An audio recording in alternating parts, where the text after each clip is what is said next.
zin na ram nei an che dong sual thu nei na khovela hian ita na rong bol ve tura I ko le shuai chua kani a ma se kati sadu khanna ne zo lovin ka chau le chi suala liamin mual pho na lam tluanga ka tlu le chi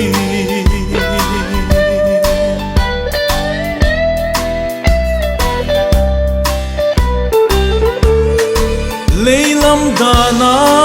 ting zo to lo sak na nei lo ke mi sual hi lei moi na le aro pui na ten ka sing nun hi an liam fo tri tu na lal pa sui lung chirin saruak main karon panche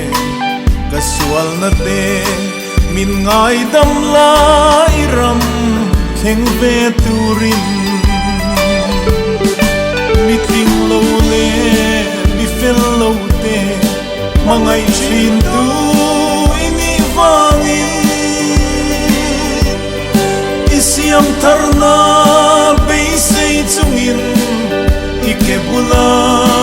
karon kune kei mi swale trom kai lo imangai na min shiatirna Emmanuel min eluso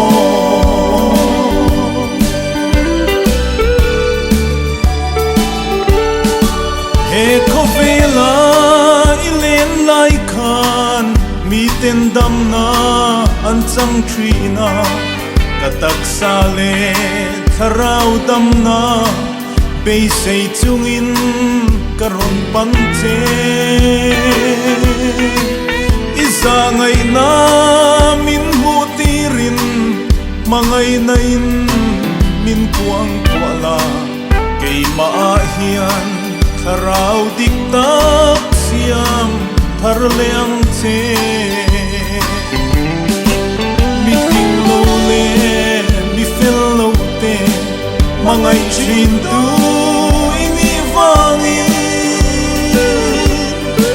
Isiam tharna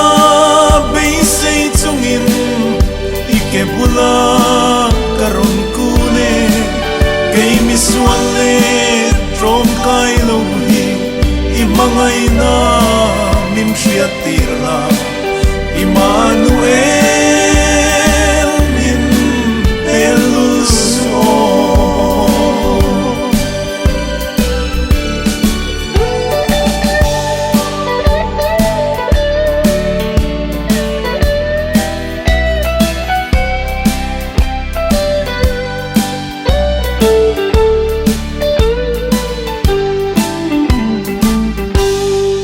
Suala liyama katluk chang hian iram ngai lai azwal si tri kei ma thin lung thar siamin Jerusalem tung ding le la eng tin nge mi rama te chuan lalpa fakla kasak theang Sual boyata min shuai chuak la iming Zoi moi turin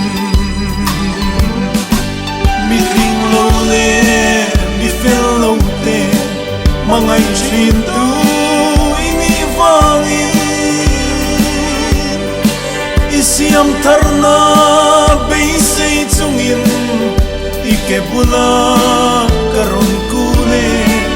Kay mi swale trom kai lo hi imangai na min shiatirna Emmanuel